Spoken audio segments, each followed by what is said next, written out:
mejor porque para mantener lo que le... Vale, sí, sí. Por eso, sí, sí. Bueno, pues os parece, comenzamos.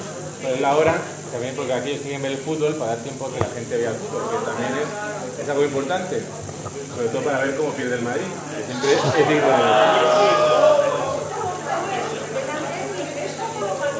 Como yo menos. Bueno, tema fútbol le dejamos apartado. Bueno, damos las gracias a Enrique Solano, él es feligrés de la parroquia. Feligrés de la parroquia. La verdad que es una suerte tenerse aquí con nosotros.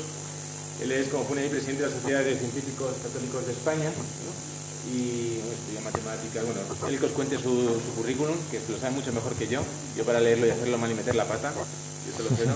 Pero es verdad que siempre es un tema que a los cristianos nos falta, ¿no? Parece que los cristianos nos tenemos que dejar la cabeza por ser cristianos, no tenemos que pensar, la razón tiene que ir aparte. Y una cosa son los temas de fe y otras cosas son los temas de razón.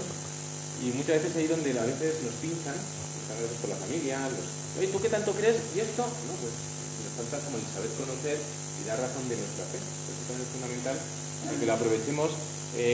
No descartamos, pues quizás más adelante hacer alguna otra, sobre todo esta de coincidir con el partido, pues a lo mejor hace que haya menos gente, pero se puede luego añadir más cosas y tal, pero sí es importante que aprendamos, ¿no? Ayer me decían las mujeres un poco de Mauricio, nos tenéis que mentalizar que nos tenemos que formar, ¿no? Y es verdad, porque nos falta formación, ¿no? Y es verdad que o tenemos ese hambre nosotros o al final es imposible, o sea, por lo cual, Enrique, muchas gracias por tu disponibilidad. Muchas gracias, don Jesús. Buenas tardes a todos. Muchas gracias por estar aquí a esta hora donde ya el hambre aprieta, el sueño también, y tenemos el fútbol aquí al lado. Yo, hablando con don Lorenzo, me dijo que me ciñera al horario del aula de teología, de 8:15 a 9. Entonces yo a las 9 menos 10, 9 menos 8 minutos paro, dejo 8 minutos para preguntar. A las 9 en punto se da por concluido esto. Quien si quiera ir se va. Y yo me puedo quedar un poco más si alguien más tiene dudas, ¿no? Pero digamos que oficialmente esto va a terminar a la charla a 9 menos 10 y todo a las 9. Bueno, ya ha presentado don Jesús. Yo soy, bueno, Enrique Solano, algunos de vosotros me conocéis, otros de vista y otros quizás no. Yo soy astrofísico, trabajo en el Centro de Astrobiología, que es un centro que está en el campus que tiene la Agencia Espacial Europea en Villanueva de la Cañada. Yendo de Bajada Onda a Villanueva de la Cañada, pues allí donde está Villafranca del Castillo, hay un castillo, no sé si habéis pasado alguna vez por ahí, pues ahí hay un campus, esto de la Agencia Espacial Europea, que es como si fuera NASA, pero en Europa, y allí es donde vengo trabajando ya hace bastantes años. Entonces yo lo que os venía a hablar hoy es de esta pregunta que a veces surge de si la ciencia y la fe católica son aliadas o son enemigas. La opinión, antes de empezar, la opinión generalizada aquí del auditorio, ¿hacia dónde se decanta? ¿Hacia aliadas o hacia enemigas? ¿No hay ningún enemigo? ¿No hay ninguno que defienda la...? Bueno, pues entonces sobra, si ya estáis convencidos, sobra la presentación. Pero bueno, por si hay que decir algo, sí que es verdad que si uno bucea se encuentra corrientes de opinión de todo tipo, porque es cierto que hay una serie de científicos que son brillantes, que sí que sostienen que la ciencia y la fe católica se encuentran en conflicto. Pues aquí he puesto algunos de ellos y algunas frases en este sentido. Peter Atkins, Steve Weinberg, Richard Dawkins, que quizás es el que se pasa más pueblo de todo, diciendo que la fe es uno de los grandes males del mundo, que es como el virus de la viruela, pero más difícil de erradicar, ¿no? O sea, es importante tener en cuenta que esta gente no son gente de cualquiera. O sea, esta gente son científicos brillantes, son científicos top en sus campos. Steve Weinberg es premio Nobel de Física, fue premio Nobel de Física en el año 79. Es decir, no es gente que dice las cosas por decir, sino que es gente que tiene una cierta formación. Entonces, ¿cuál es la raíz que hay detrás de todo esto? ¿Por qué esta enemistad a lo que es la ciencia? Pues esto surge de un concepto erróneo, de ver a la fe católica como un competidor en el estudio de un mismo campo, que es el mundo natural. O sea, digamos, la gente que sostiene esto, de alguna manera, está viendo es que la religión sirve para explicar el mundo natural, y eso, la religión católica no es el caso. Lo que explica el mundo natural es la ciencia, la religión explica otra serie de cosas. Pero en ese escenario, en donde en el que ellos ven la fe como una forma de explicar la naturaleza, la creación, que sería, por ejemplo, en una religión primitiva, en donde, bueno, pues hay un eclipse y yo achaco eso, que hay un dios que se ha enfadado conmigo y tengo que invadir 4 pueblos, matar 7 vacas y 14 ovejas para que ese dios vuelva a estar a tener una relación de amistad conmigo y aquello se arregle, ¿no? Si yo veo la religión en este plano, realmente lo que tengo, como decía, es un choque de trenes. Son 2 trenes que van por la misma vía pero en sentido contrario. El campo de juego es el mismo, es el mundo natural, y tenemos la religión por un lado y la ciencia por otro. Como afortunadamente la ciencia avanza cada vez más, eso haría que la religión estuviera en continuo retroceso. Pero insisto, es si caemos en la trampa de interpretar que la religión sirve para eso, para explicar cosas del mundo natural. ¿Por qué, digamos, esta corriente de científicos que presenta o que tiene la religión como enemigo hacen que, o sea, piensan que la religión se mueve en este campo? Porque para ellos es el único campo. Lo que hay detrás es una ideología, que es el cientificismo, que lo que nos viene a decir que solamente existe aquello que la ciencia puede explicar. Lo que la ciencia no puede explicar, simplemente no existe, ¿vale? De alguna manera es una ideología, ¿no? Donde al final lo que tú idolatras es la ciencia. Esto realmente es una tontería, porque es un argumento muy fácilmente desmontable, ¿no? De hecho, hay científicos ateos, Peter Medawar, que es premio Nobel también, y es ateo, venía a decir eso. Dice, no hay forma más rápida para que un científico se desacredite a sí mismo y a su profesión que afirmar que la ciencia conoce, o lo hará en breve, la respuesta a todas las cosas, porque eso no es cierto. Y un ejemplo muy claro de esto lo tenemos aquí. Supongamos aquí tenemos a la tía Margarita, que ha hecho un pastel.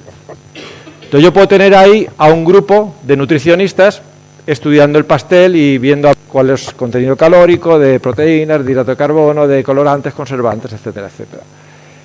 Puedo tener a un equipo de biólogos estudiando pues, las moléculas de los componentes que forman el pastel. Puedo bajar incluso más, puedo tener un equipo de químicos estudiando los elementos químicos que forman los compuestos que forman el pastel. Puedo bajar un poquito más profundo y tener un grupo de físicos que estudian las leyes físicas que controlan pues cómo funcionan los átomos, que forman los elementos, que forman los compuestos, que forman el pastel. Y ya puedo bajar un poco más y tener un grupo de matemáticos que me hagan las leyes o las leyes matemáticas que gobiernan la física, que hace que toda aquella pila de cosas se mantenga. Es decir, puedo tener un montón de científicos trabajando en un montón de campos, estudiando el pastel de 1000 formas distintas, publicar los resultados.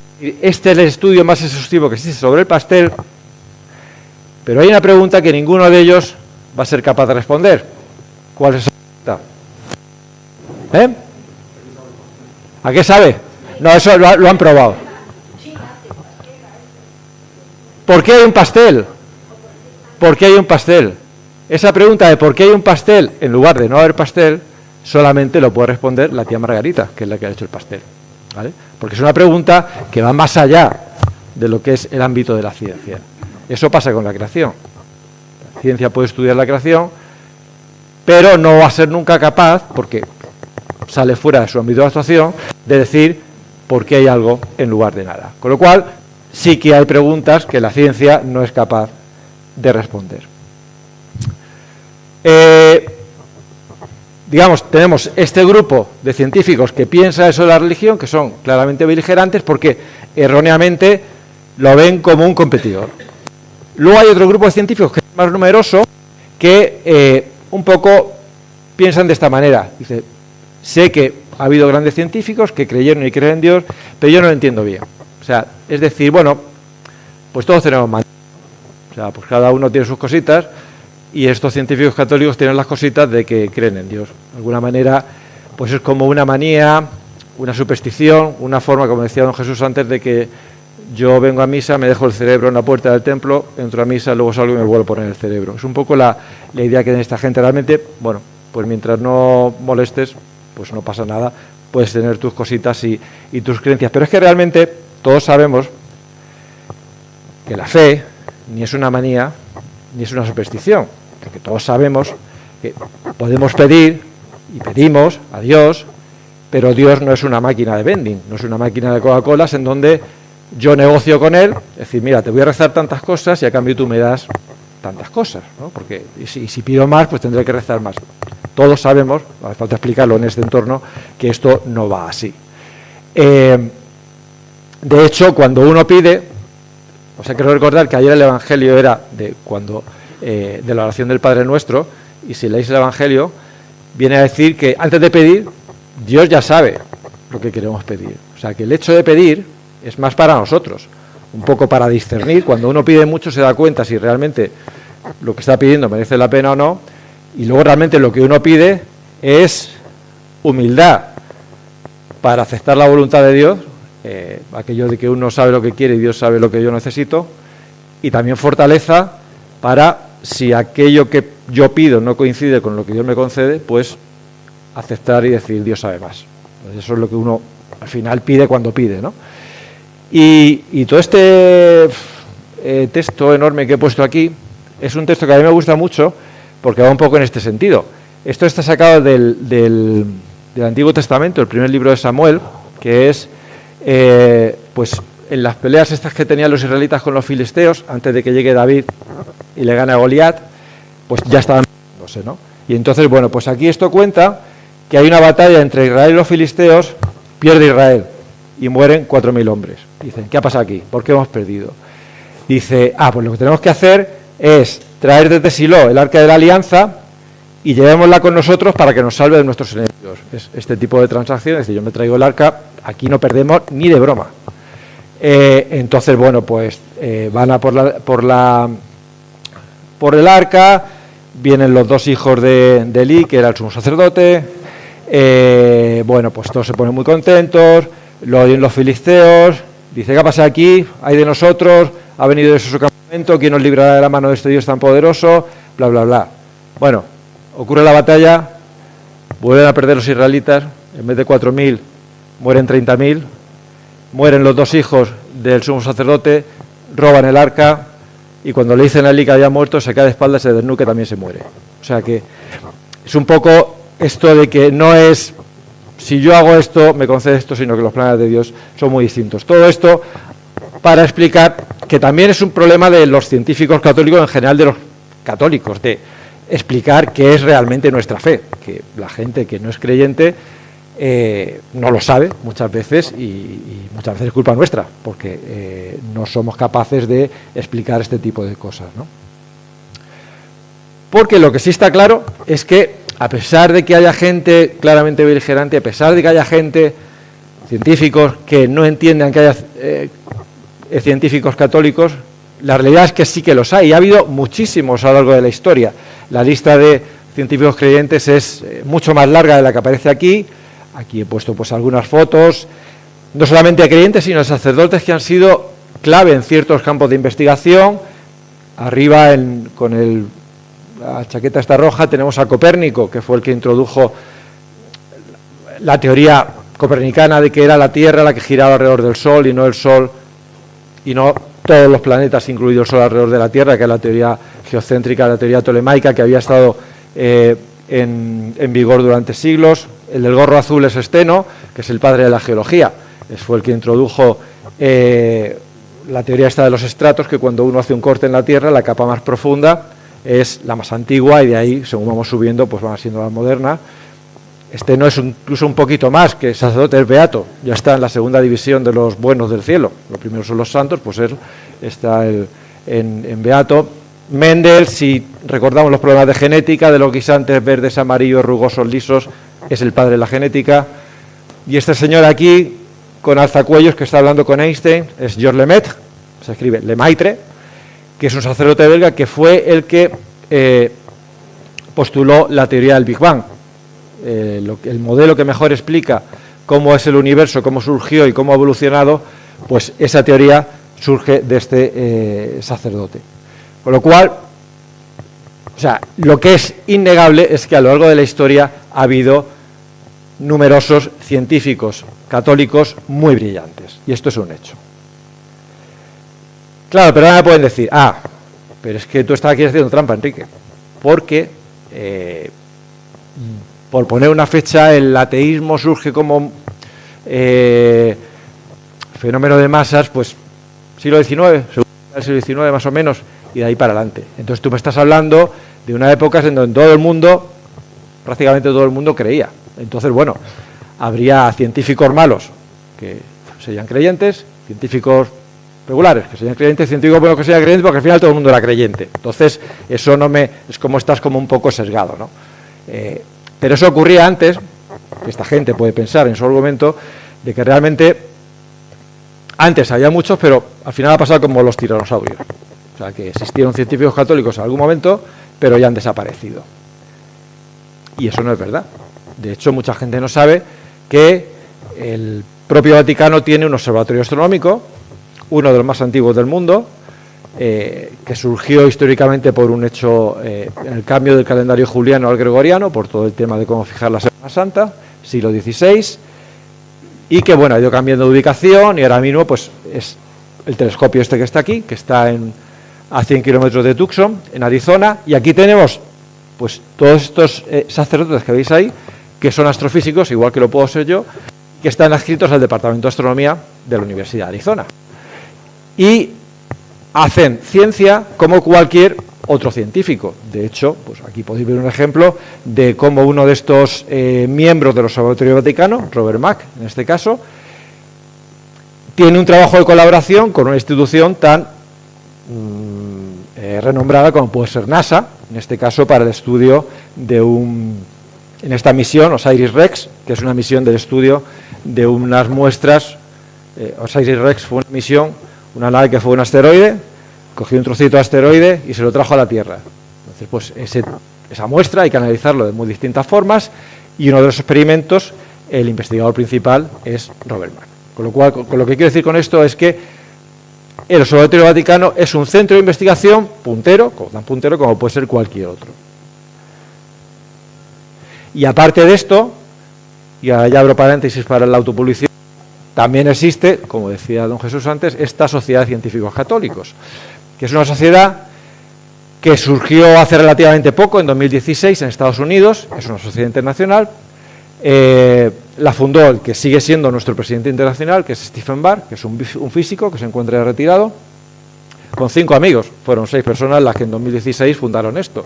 Pero en estos 9 años ha crecido relativamente. Ahora hay más de 3.000 miembros, alrededor de 3.000 miembros en más de 60 países, y el segundo país con más miembros después de Estados Unidos es España. Y eso hizo que en 2022 pues se nos dotara de cierta autonomía, de cierta infraestructura, de cierto presupuesto económico para hacer actividades a nivel nacional. Y eso es los científicos católicos de España. Y eso es una foto de grupo nosotros organizamos un congreso cada año, esto fue en el 23, en la Francisco de Vitoria. Ahí tenéis las 2 páginas web de la Sociedad Internacional y de la nuestra. La nuestra muy fácil, es cientificoscatólicos.com, científicos católicos todo junto.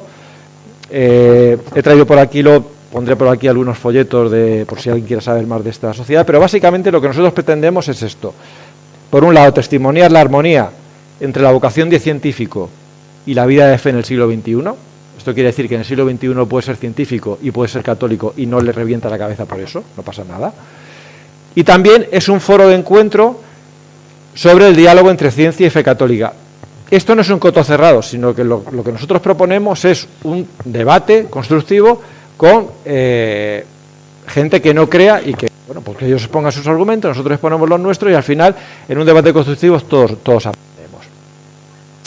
Bueno, esta sociedad está organizada en grupos de trabajo, trabaja de distintas formas. Temas que se tocan, pues algunos de estos están puestos aquí. Lo típico de si se ha opuesto históricamente la Iglesia Católica a la ciencia, no. ¿Un científico que tiene que ser ateo? No. ¿Es compatible el relato del Génesis con la teoría de la evolución? Sí. ¿Y el Big Bang con la creación? También. ¿Cuál es la evidencia o qué nos dice la ciencia sobre la existencia o no existencia de Dios? Ahora lo veremos en un momentito. Los milagros, Sábana Santa, experiencias cercanas a la muerte, bioética, medio ambiente, es decir, todos estos son los temas que tratamos en esta sociedad, que quizás yo os animo a echar un vistazo a esto. El nombre a veces La gente me dice, no, es que eso impone mucho, porque claro, científico y tal, y bueno, o sea, los científicos, aquí tenemos científicos, tenemos ingenieros, tenemos médicos, tenemos filósofos, es decir, la sociedad, a pesar de que tenga ese nombre, está abierta prácticamente a cualquier persona con inquietudes en estos temas de la ciencia y la fe. Otro texto grande, pero es importante, en todo esto de científicos católicos y tal, otra pregunta que suelen hacer desde el otro bando es, bueno, ¿y qué pasa si un científico creyente, o cómo puede un científico creyente conciliar nuevos descubrimientos que pueden estar en conflicto con la fe? Es decir, que algo que surja, que descubra la ciencia y que aparentemente esté en contra de lo que uno piensa.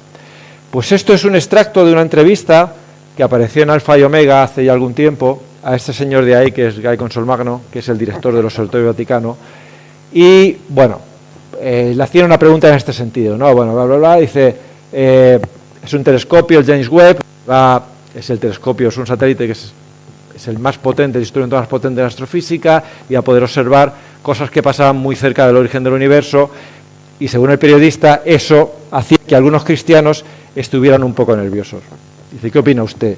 Dice, pues cualquier cristiano que tenga miedo de lo que la ciencia revele sobre el universo, sencillamente no tiene fe en su fe.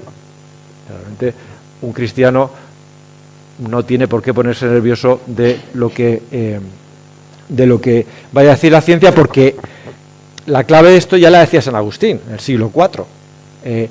Nos podría decir que si en algún momento el conocimiento científico contradecía una lectura literal de las Escrituras, pues quizás habría que revisar la comprensión del texto. Que al final lo que San Agustín me viene a decir es que la verdad es una, y yo tengo varios caminos para llegar a esa verdad. Puedo seguir por el camino de la revelación, el camino de los textos bíblicos, o puedo seguirlo a través del camino de la ciencia. Si en algún momento hay una contradicción aparente, es porque algo está fallando, porque por los dos caminos yo tengo que llegar al mismo sitio. Puede ser porque la ciencia no esté diciendo algo correcto, o puede ser porque yo esté haciendo una interpretación incorrecta, la típica interpretación de los 6 días del Génesis, ¿vale? Si yo hago una interpretación literal de los 6 días del Génesis y me enzono en eso, pues lógicamente ahí voy a tener un conflicto con lo que me dice toda la historia de la evolución del universo y de la Tierra, que son de miles de millones de años. Es un poco lo que decía San Agustín, y terminaba diciendo que eso es cierto, pero lo que está también es que el conocimiento secular, el conocimiento científico, debe estar subordinado a la verdad divina revelada por las Escrituras. Es decir, hay unas verdades fundamentales en las Escrituras, que esas, lo que se dice siempre del Génesis, el Génesis no relata hechos, sino describe verdades. Pues un poco es lo mismo, no es la forma de relatarlo, sino realmente lo que hay por detrás. Por lo tanto, un creyente no tiene por qué ponerse en absoluto nervioso de que la ciencia diga una cosa y diga otra. Porque otra cosa que está claro es que, bueno, esto casi me lo voy a saltar, porque si no, no nos va a dar tiempo. Simplemente lo que venía a decir aquí es que, contrariamente a lo que muchas veces se dice, que es que un científico tiene que ser ateo, como si en algún momento de la carrera profesional hubiera algo que se descubriera y entonces ya uno se encontrara en el cruce de caminos, y dice, no, pues ya tengo que ir por la ciencia, tengo que ir por la fe, porque es imposible compatibilizar ambas cosas. Eso no es así. O sea, el científico que no cree, viene ya sin creer de casa, ¿vale? O sea, es así, pero no hay nada en la ciencia. Tú puedes creer o no creer porque tenemos la libertad, Dios nos ha dado la libertad para creer o no creer, pero no pongas la ciencia como excusa. Tú puedes no creer por lo que quieras, pero no porque no es que la ciencia dice, no, eso no es así, ¿vale? Lo que sí ocurre, lo que sí puede ocurrir es lo contrario, que alguien que no se haya planteado la idea de Dios, a partir del estudio científico, a partir del descubrimiento pues de la complejidad que hay en la naturaleza, de las leyes que existen, del orden que existe, incluso de la belleza que existe, todo eso le haga plantearse cosas. Y, como dice Anton Zeilinger, algunas de las cosas que descubrimos en ciencia son tan impresionantes que he decidido creer. Y Anton Zeilinger no es uno cualquiera, es Premio Nobel de Física en el año 22. ¿Vale? Entonces, la ciencia no es un camino que aleja de Dios, sino que a veces es el camino que acerca a Dios. Entonces, un poco por resumir todo lo que he contado hasta ahora, pues hay un poquito de todo. Hay científicos claramente en contra de la religión, hay científicos que, bueno, que les da un poco igual que haya científicos creyentes, y hay científicos que son creyentes. ¿Y eso cómo se explica? O sea, no hay algo que me guíe. O sea, ¿por qué hay tantos grupos? Uno podría pensar, bueno, si la ciencia me pudiera decir algo sobre Dios, si probara de alguna manera si Dios existe o no existe, al final todos tendríamos que creer una cosa u otra. Porque la ciencia me dice que el valor de la gravedad es tanto y es tanto. A mí me da igual lo que yo pueda creer, pero mira, esto es así y es así. Un poco eso. O sea, ¿la ciencia nos puede dar alguna pista sobre Dios? ¿Hay algún indicio de que, o sea, qué puede decir la ciencia sobre Dios? Pues aquí también hay mucho lío, porque depende del libro que cojas te dicen una cosa y la contraria. Tú puedes coger, por ejemplo, este titular o el libro de Christopher Hitchens, en donde dice Dios, la hipótesis fallida, cómo la ciencia demuestra que Dios no existe, o encontrarte libros en el otro extremo donde te dice el libro que prueba científicamente la existencia de Dios. Y a mí personalmente no me gusta ni uno ni lo otro, ¿vale? Ni un titular ni el otro titular. Y ahora voy a intentar explicar por qué.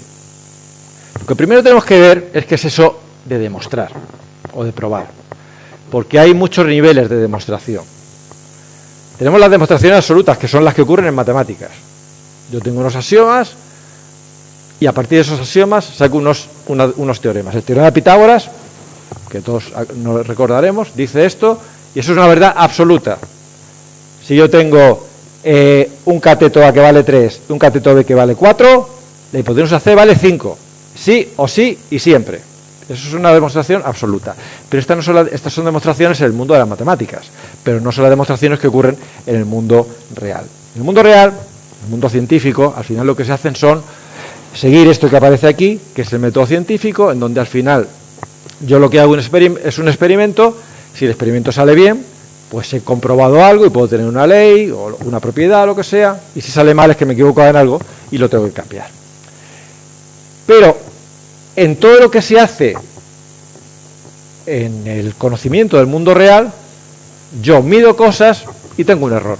Yo peso algo y esto pesa tanto, más menos algo. Yo mido algo y esto mide tanto, más menos algo. Es decir, yo tengo un error y puedo decir esto es cierto con más o menos precisión según como tenga yo de controlado el error, ¿vale? No es lo mismo que el GPS me diga que estoy aquí más o menos 2 metros o más o menos 2 kilómetros, ¿vale? Yo puedo ser más o menos preciso, puedo tener conocimiento de algo de manera más o menos precisa según controle yo ese error. Y así funciona la ciencia en general, con errores, ¿vale? ¿Aquí entra Dios? Pues no. ¿Por qué? Pues porque el Dios católico, el Dios cristiano, no es un Dios pequeñito. No es un Dios que se pueda medir, no es un Dios que se pueda pesar, no es un Dios que se pueda cuantificar. Con lo cual, este método, que es el método universal de ciencia, no me sirve para decir nada sobre Dios, porque Dios no es algo, no es. Yo no puedo diseñar un experimento que me diga, pues sí, al final sale Dios o no sale Dios. No me aporta nada. Pero hay otras formas de demostrar cosas en ciencia, porque no todo puede basarse en un experimento. Yo tengo resultados científicos sobre el origen del universo, por ejemplo, cómo se formaron las primeras galaxias, y eso son cosas que yo no puedo reproducir en un laboratorio. Yo no puedo reproducir el origen del universo en un laboratorio, ¿vale? Entonces tenemos un tercer nivel de demostración, más relajado. Empezamos por esta demostración absoluta de matemáticas. Esta demostración es del método científico, y luego tenemos otras que es la inferencia a la mejor explicación, que al final es lo que ocurre en las películas de asesinatos. Nadie ve el asesinato, a veces. Pero hay una serie de pruebas circunstanciales que te hacen inclinar la balanza, pues este va a ser el malo y este no va a ser el malo, ¿vale? Incluso puede ser condenado sin que nadie haya visto el asesinato, pero hay toda una serie de indicios que apuntan en esa dirección. Y aquí la ciencia sí que puede decir cosas. Básicamente hay dos indicios importantes que apuntan a que es más razonable pensar que existe Dios a pensar que no existe. Uno de ellos, que lo vamos a saltar, que es el origen del universo, el modelo cosmológico estándar, la teoría del Big Bang, ese momento inicial. Pero hay otro incluso más claro, que es esto del ajuste fino. ¿Alguien sabe lo que es lo del ajuste fino? El ajuste fino es, o sea, en el mundo real, al final, si uno va a bajar a niveles cada vez más fundamentales, hay una serie de constantes en física, que son 25, 26, que eso se llama constantes fundamentales y que son números, son constantes que tienen unos determinados valores. Por ejemplo, la gravedad. La gravedad, la G grande de la gravedad, vale 6,67 por 10 a la menos 11 newton metros cuadrados, bla, bla, bla. La masa del protón, la masa del neutrón, es decir, son cosas que tienen unos determinados valores. Y uno podría pensar, ¿y por qué eso? ¿Por qué la gravedad tiene ese valor en lugar de 4, o 23, o menos 7, o 0? ¿Por qué ese valor? Igual que esa pregunta, para ese valor de la gravedad, para cualquiera de las otras constantes fundamentales. ¿Por qué tienen esos valores y no cualquier otro? Porque si esto ha surgido porque sí, cualquier número le podría valer. Y curiosamente, lo que la ciencia nos dice, porque esto sí que es un resultado científico, esto es algo, es un resultado que admiten tantos creyentes como no creyentes, esto no va con creencias, esto va con ciencia. Lo que sí se sabe es que estos valores, los valores que tienen estas 20 y tantas constantes, son aquellos que hacen que el universo sea viable y que nosotros estemos ahora aquí. Cualquier otra combinación de valores, que en principio podría ser cualquiera, me hace un universo no viable y no estaríamos aquí. Y eso como mínimo es curioso. Es decir, puesto a tener cualquier combinación de valores, qué casualidad que las 25 me sacan los valores que exactamente me permiten estar aquí. Y bueno, ahí he puesto algunas combinaciones de este tipo de constantes. Como veis, la región de habitabilidad es este cuadradito en rojo, que es muy pequeño. Lo que pongo ahí arriba es otro de esos argumentos. Por ejemplo, nosotros sabemos que vivimos en un mundo de 4 dimensiones, 3 espaciales, el largo, ancho y alto, y una temporal. ¿Pero por qué 3? Puesto a elegir dimensiones, el mundo podría ser de cualquier número de dimensiones. Uno podría pensar, bueno, es que 2, si yo me muevo en un plano, pues aquello limita mucho la complejidad. Yo si quiero tener seres complejos, o seres humanos, que necesitan un desarrollo cerebral, pues todo lo que es la distribución de las neuronas en un plano, como que queda más limitado. El tener un volumen parece que es mejor, ¿no? Entonces sí que es verdad que parece claro que 3 dimensiones en lugar de 2, pues tiene su lógica. Bueno, puestos a pensar, ¿por qué no 4? ¿Qué será? ¿Por qué 3? ¿O 5? ¿O 623? Mejor, ¿no? Pues no. Porque curiosamente, 3 es el número mágico que hace que las órbitas, en este caso de los planetas, sean estables alrededor de las estrellas. Para dimensión mayor que 4, las órbitas de los planetas no son estables. Los planetas no giran en una órbita cerrada alrededor de un cuerpo central, de una estrella, sino que el planeta desaparecería. ¿Eso qué hace? Pues si no hay planeta girando alrededor de estrellas, no podría existir la vida, tal y como la conocemos. Lo cual también es curioso que de todas las dimensiones posibles que pueda haber en el mundo espacial, mira qué casualidad, son justamente, tenemos las 3, que eso es el único número que me permite el desarrollo de la vida tal y como la conocemos. ¿Cuánto? Ya con esto termino. ¿Quiere eso decir que el ajuste fino? Ah, pues eso es la prueba de que existe Dios, porque si no, esto solo no sale.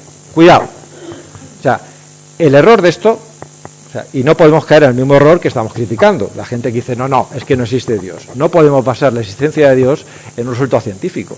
Y eso ya lo decía Lemaitre. Básicamente, él venía a decir, tengo demasiado respeto a Dios para hacer de él una hipótesis científica. Y ninguna construcción teológica debe basarse en una teoría científica. Dios es mucho más grande que lo que me puede decir la ciencia. Porque la ciencia me dice una cosa, y como afortunadamente la ciencia avanza cada vez más, dentro de unas décadas, me puede decir, quizá no lo contrario, pero una cosa matizada, o ampliada, o mejorada a lo que sé hoy. Entonces no puedo basar, no, es que Dios existe porque el ajuste fino me lo dice, o Dios existe porque hay un principio, porque me lo dice el modelo del Big Bang. Y si mañana eso cambia, ¿qué? ¿Ya no existe Dios? O sea, no podemos caer en ese error. Sí que es verdad que, insisto,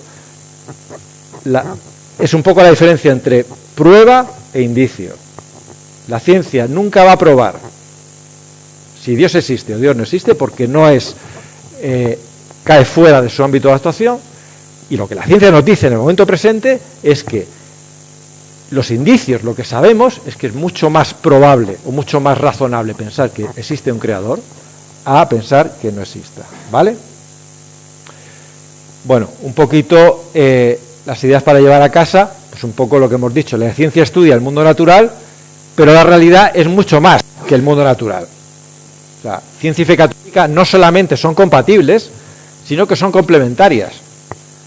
La realidad es la que es, la ciencia explica una parte y la fe explica otra parte, da respuesta a otra serie de preguntas. Yo me puedo quedar con solamente una idea, no, yo solamente me creo en lo que dice la ciencia. Perfecto, fenomenal, pero te estás perdiendo una parte de la realidad, y viceversa, ¿vale? O sea, ciencia y fe suman y no restan, no están en conflicto ni mucho menos. La ciencia no aleja de Dios, que no hemos visto, el científico no creyente no es porque haya descubierto algo en ciencia que lo aleje de Dios, y al contrario, como decía, sí que puede servir como medio de acercarse a Dios.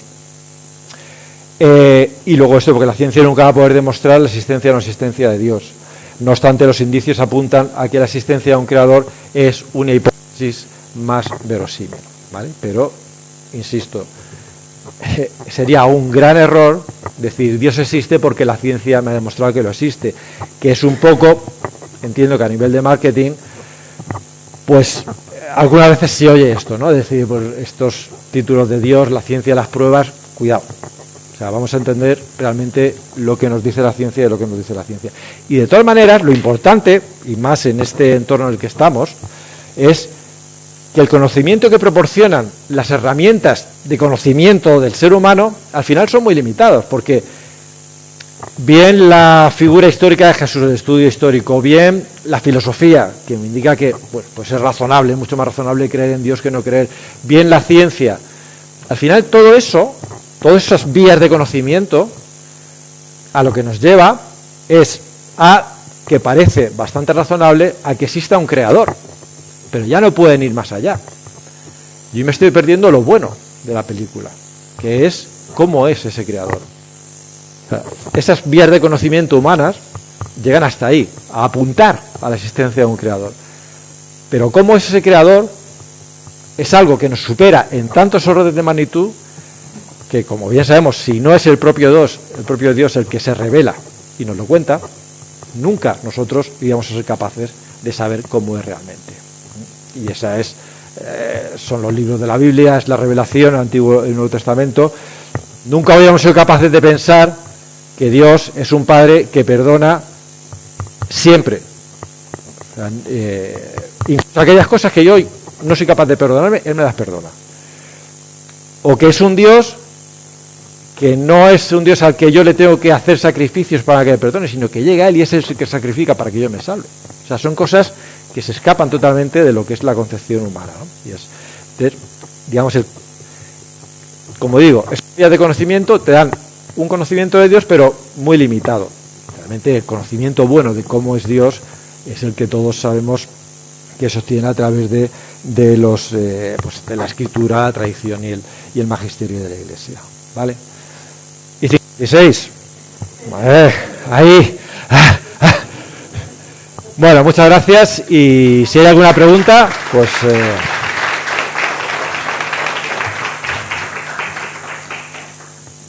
O sea, este tema de ciencia y fe es infinito. O sea, hay cursos de un año de esto. Entonces aquí lo único que hemos hecho ha sido dar algunas pinceladas, sobre todo un poco en esta idea de realmente que es algo que se oye mucho a pie de calle, de que realmente la ciencia y la fe siempre han estado en conflicto, la fe siempre ha estado poniendo trabas al desarrollo científico, cosas que si Galileo, que si Darwin, que si no sé qué, no sé cuánto. La realidad, o sea, uno puede contar lo que quiera, pero la realidad es la que es, y la realidad es justamente lo contrario de lo que uno puede oír en la calle. Y la idea de esta charla más o menos cortita era un poco eso, transmitir justamente ese mensaje, que la ciencia y la fe católica suman y no resta. Y no hay conflicto. Preguntas.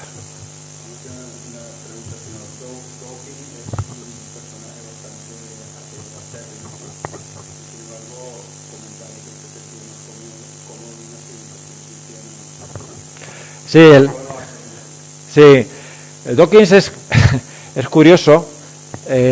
Dawkins junto con otras personas, con Christopher Hitchens, Daniel Dennett y otro que siempre se me olvida, son los que a principios del siglo XXI empezaron una corriente ideológica que se llama nuevo ateísmo, que tuvo cierto auge en el mundo anglosajón, sobre todo en Estados Unidos, y que eran, como bien decías, claramente beligerantes contra la religión. Estamos en la época pues los atentados de las Torres Gemelas, 2001, pues todo un poco lo ponían, no, mira el fanatismo religioso lo que lleva, y hay, digamos, frases suyas como esta aquí, pues que son también como para echarle comer. Aparte tiene una descripción de la Madre Teresa de Calcuta cuando dieron el premio Nobel que dice, cuidado, chaval, te estás pasando un poquito. Al final se han pasado tanto que incluso se han pasado demasiado, y desde el porque al final lo que utiliza la ciencia como ideología, como arma roja, dice, en contra de la religión, y desde la propia comunidad científica no creyente han dicho, oye, te estás poniendo un poquito en evidencia, no dejes de hacer un poco el ridículo porque te estás pasando. Y el propio Dawkins, como bien decías, en comparación, a pesar de que sigue siendo muy beligerante con las religiones, sí que se ha expresado últimamente en los términos que bien decías, que si tuviera que elegir alguna religión, pues donde más cómodo se encuentra justamente en el cristianismo. ¿Por qué? Bueno, pues porque defiende unos valores que quizás no ve en otros movimientos religiosos. Sí.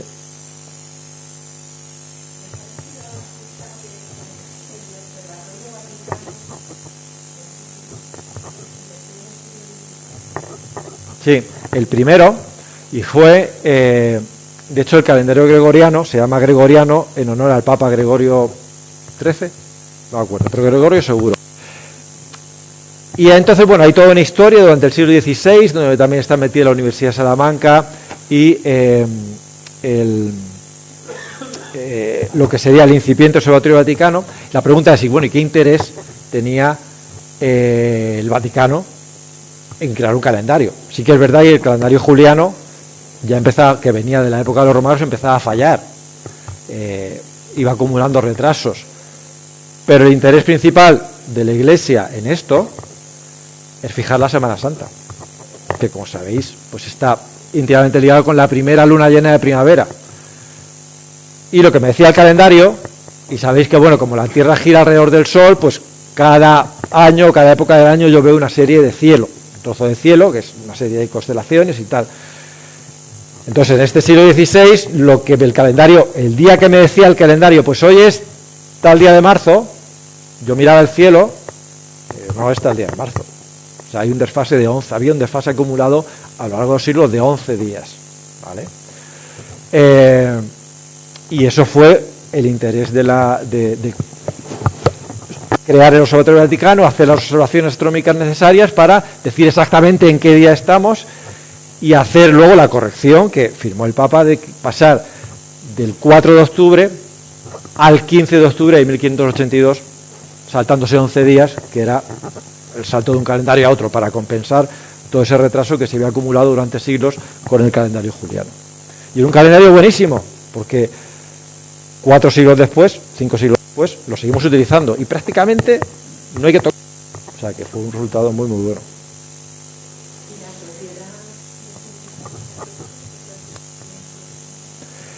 La Sociedad Internacional en 2016 y la sección española como tal en 2022. O sea que llevamos 2 años y pico.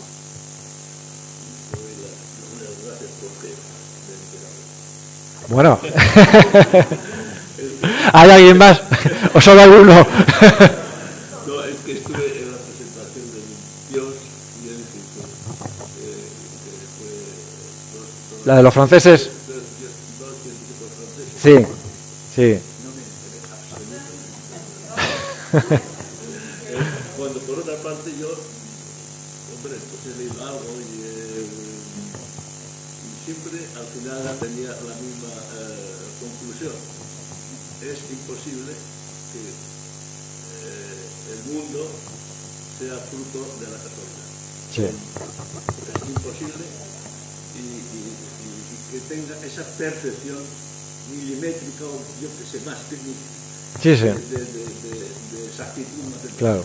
Dice, uno puede pensar lo que quiera, pero es como, es lo que se me digo, pues no sé, como si cojo yo el armario de ropa, lo tiro por los aires y me cae todo ordenadito y planchadito. Hombre, puede ocurrir, pero por sí solo como que no sale, ¿no?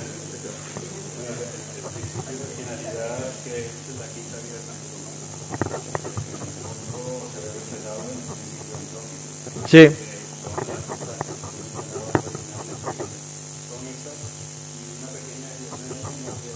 Se cae todo. O sea, es lo que dicen, que el universo vive en el filo de la navaja. Cambias un poquito y se cae.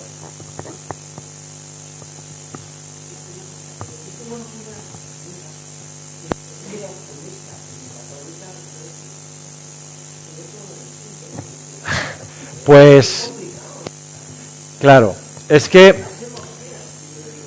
el tema de la evolución, que también daría para otra charla, es complicado porque hay términos que se confunden. No es lo mismo evolución que evolucionismo.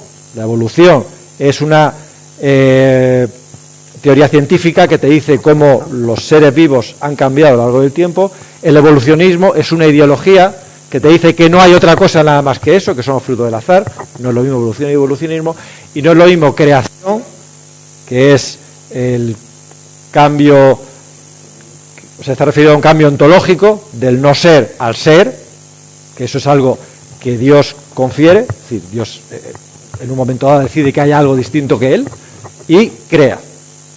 Eso es creación, que desde el punto de vista católico no tiene ningún problema, y otra cosa es creacionismo, que es una corriente sobre todo en ciertos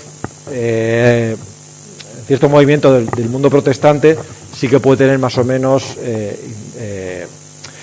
creacionismo, y dentro del creacionismo hay también muchas ramas, de los que están con la interpretación literal de la Biblia a los del diseño inteligente. Todo eso, digamos, sí que forma parte del mundo protestante, pero la Iglesia Católica considera que no es necesario, que es más bien un error. Incluso lo del diseño inteligente, porque al final lo que la Iglesia Católica nos dice es que, o sea, el diseño inteligente de alguna manera lo que dice es, hay cosas tan complejas que es muy complicado entenderlas como resultado de la propia evolución. Entonces se pone ejemplo siempre el ojo. El ojo es un órgano tan complejo que si fuera solamente fruto del azar y la evolución, pues es complicado llegar a eso. Entonces ahí debe intervenir Dios. Pero el Iglesia Católica dice, cuidado, porque si al final, en lo que no entendemos, al final tenemos que ver a Dios en lo que conocemos y no en lo que no conocemos. Porque si decimos, no, es que aquí no se sabe lo que pasa y aquí es donde interviene Dios. Hasta que dentro de unas décadas se sabe lo que pasa y te preguntan, oye, ¿qué pasa con tu Dios? ¿Vale? O sea, el Dios católico, el Dios no es un Dios chapucero. No es decir, que me he equivocado, voy a meterme aquí, que si no, aquello no sale.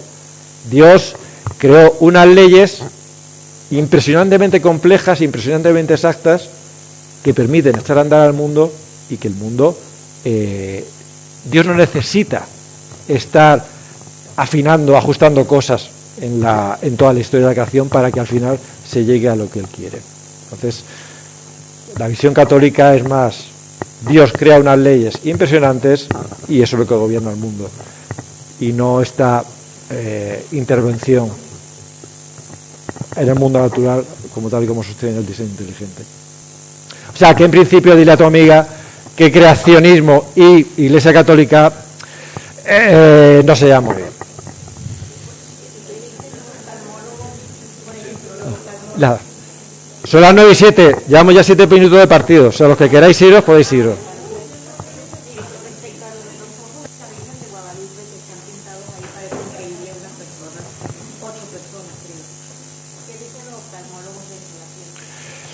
El tema de los milagros es también un tema muy apasionante.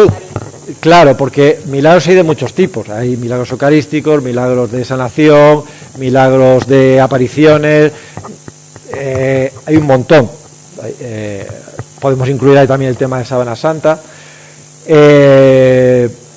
Al final, o sea, también sería un tema muy extenso, pero o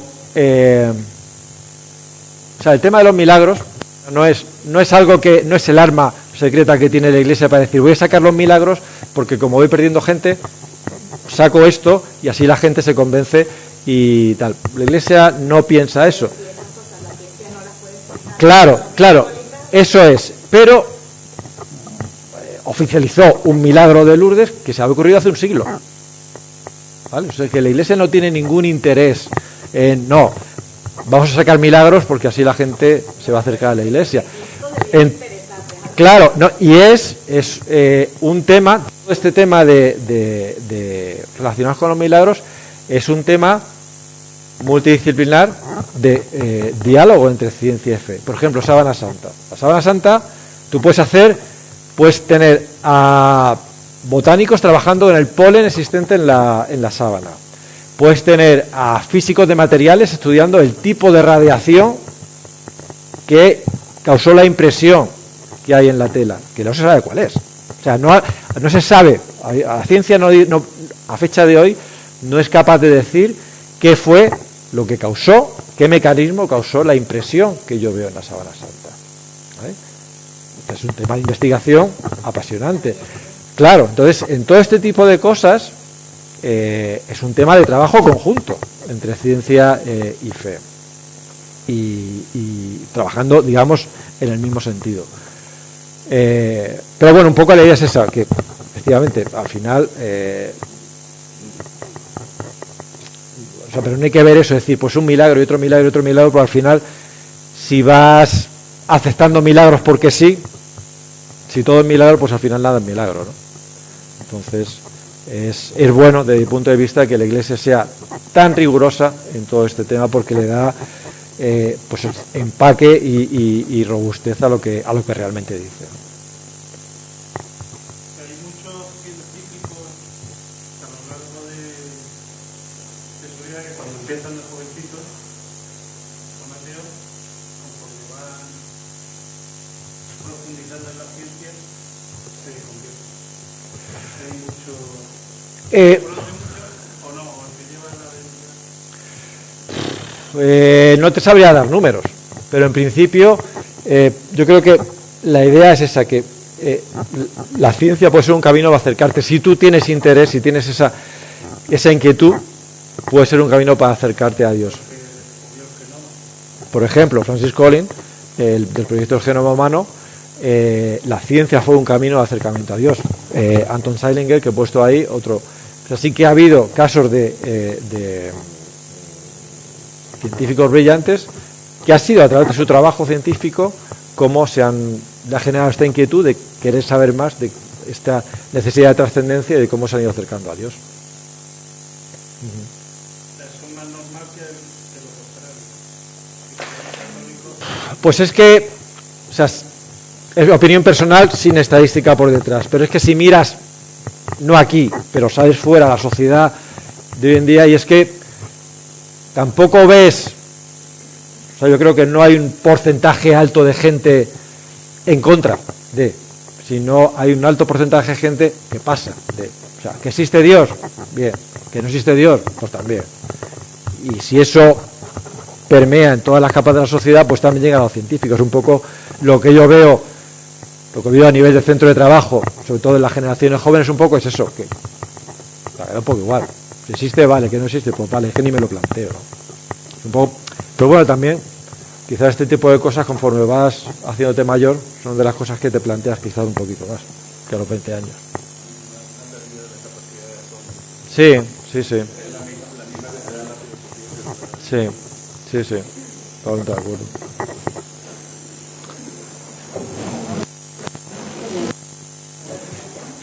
Muchas gracias. Gracias a vosotros por venir.